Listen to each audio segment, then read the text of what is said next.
A wake-up call to parents. If you have kids in school, the nation's report card that just came out is troubling, and the grades are not good for a lot of students here. Joining me now to discuss is Erika Sanzi, the Director of Outreach for Parents Defending Education.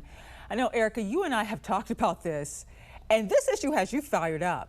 Yes, because very. we get bogged down in all the numbers, but what's really happening here is even more devastating beyond just looking at the numbers. When you think of, at least when it comes to reading, something like these are the lowest scores, the nation's report card, I think since what, 1992 or something like that? They're the lowest scores we've seen since the test was given for the first time. And yes, that was in 1992. So we're talking about after decades, we are doing worse now in reading with 12th graders than we were in the early 90s. That just sounds unbelievable to me. It's kind of sounds unbelievable to me too. I mean, certainly I think many of us, and I'm just one of tons of people who've been sounding the alarm about how schools are focused on the wrong things. And they have really moved away from the fundamentals like teaching reading. And so I'm not shocked by the results when I think about it, about what I've seen schools not just spending their time on, but also the philosophies that have made their ways into schools, which have been lowering standards and, telling students that their peer or their teammate is actually their oppressor.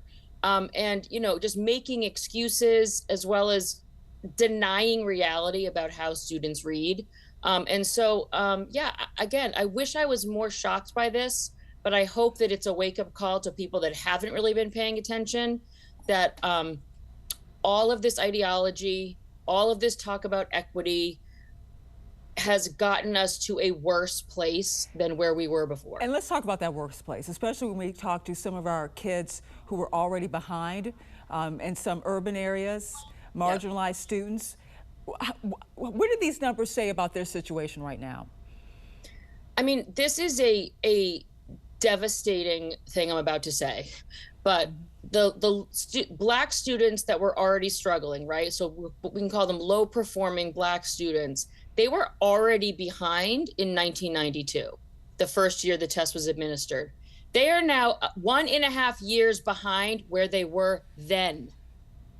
That is just terrible. It's unconscionable, but it is where we are.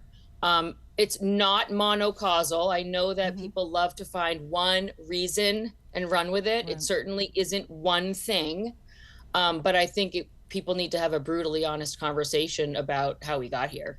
Well, how do we get out? I mean, I think that's we're here now, but how do we get out?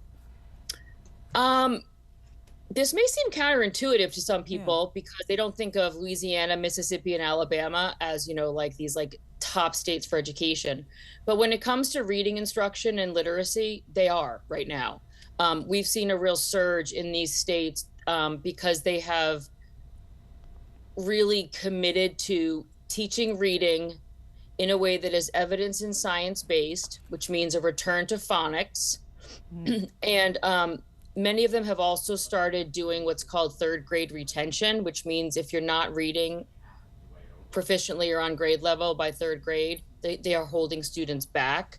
And that's because all the evidence tells us that if you are below grade level in third grade, so if you haven't, if you get to third grade and you're still not reading proficiently, that is a huge predictor of how you're going to do in the future. It's your whole future, whether it depends on whether you graduate from high school, even I think if you're in the jail system, the prison system, it's an indicator of so many different things. Yes, and if you look at all the data, to your point, like incarceration, if you look at incarcerated people and what their reading level was, the correlation is just so strong. Right. So certainly that's one thing to do, is to look at what are the states that are having success.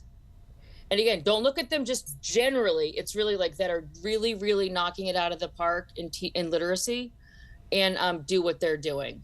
And that literally would mean, I think, state commissioners and superintendents in states that are really, really getting bad results need to get connected with the leaders in those states and begin replicating what they're doing. Now, it's not as easy as I'm saying, because unfortunately, like where I live, like unions have really fought a lot of these literacy reforms.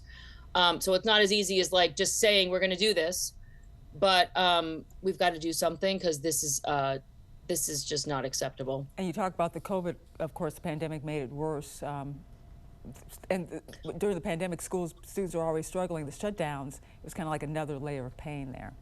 Yeah, I mean, one thing I would say is if anybody says, oh, it's just because of the pandemic, no, it's not. That's a lie. We were already doing worse before the pandemic, and it's really easy to blame that, right? Because that's kind of like a thing that was out of our control. But that's not an excuse. It is one reason, but it is not the reason. We were on a terrible trajectory before the pandemic. And oh, by the way, we're also going to hear people say, well, we don't have enough money. No, we poured so much money into these schools, all of that COVID money that went totally unaccounted for. I believe it was $190 billion. Yes, $190 billion we poured into schools that still nobody has even really accounted for. So no, it's not money. No, it's not the pandemic. It goes way deeper than that. And to all the people that talk about, you know, they have their Black Lives Matter posters everywhere, and they talk about equity nonstop, and they can't shut up about diversity, equity, and inclusion. Well, right now they have Black students doing worse than they were doing in 1992.